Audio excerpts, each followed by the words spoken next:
空から男の子が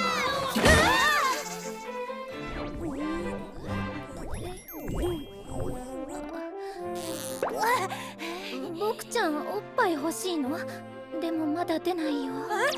すみませんすみません。ご紹介します。ミリー先生とニーナ先生でございます。The cute isekai strikes again. You know, when I think about the Aristocrats Otherworldly adventure, you know, now watching 2 episodes of this, I really think that this is just a cute isekai.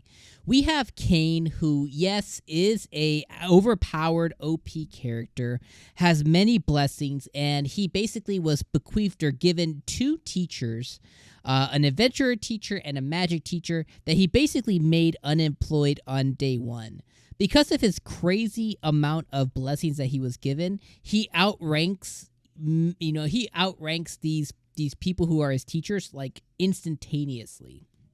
Regardless, this episode did a couple of things. It established 2 specific characters who we're going to end up seeing again. Unfortunately, we only got to see them just for a little bit, which kind of really sucks quite a bit. But it established Cain in this world. It established Cain in the Adventurer Guild. It established Cain in the perspective of the town and his dad, for sure. And in the eyes of different adventurers, like the 2 that we met in Nina and in Millie, right? So here's the things that happened this episode. So after his 5th birthday, we get to see him declaring to the people that he's going to be an adventurer. He's going to protect them, essentially. Then we get to see Cain getting a tutor. He actually ended up getting 2 tutors, and he teleports, and he fell from the sky on some oppai, right? So he got some oppai love there, which is really cool. And we find out that the 2 people that he was given as tutors are Millie, adventurer rank D, and Nina, who is a magic elf, apparently. You know, she's a magical ability. They never really disclosed to us what level she is, but we're going to assume that she's D or C level as well, because there is a kerfuffle that ends up happening a little bit later in the episode in the guild where some adventurers or some ruffians are trying to get the girls to drink with them, and they say that they're level C and they have to listen to them. So it's assumed that they're both rank D at this point. They try and teach him anything. They simply can't. He ends up going on an adventure outside of the mansion, because they basically said, hey, if we want to teach him intermediate magic, the mansion won't exist anymore. Dad gives him permission. He goes out. He destroys a rabbit. He comes home, and we find out that based on one of his blessings, one of the skills that he has a 100x rate experience. So basically, any experience, if you would get 10 experience, he would actually get, like 100. So he gets 100 times that amount. Or I guess it'd be even more. He get 1,000 at that point. So he basically gets 100 times any experience any normal person would get, which basically just leveled him up like crazy, like big time.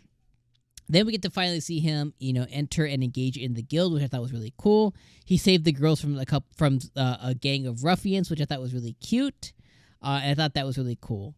Then we get to see a 3-year time skip in the episode, and we get to see the contract of the girls, which is kind of sad that we didn't get to see more of the girls with Nina and with Millie.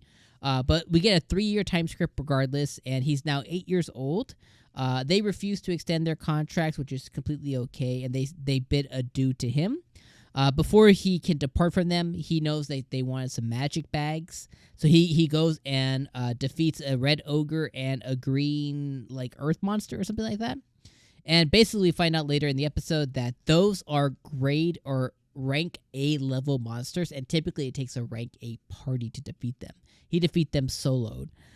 Then he also created a treasure bag, which is like an item bag for them out of both of the materials for those things.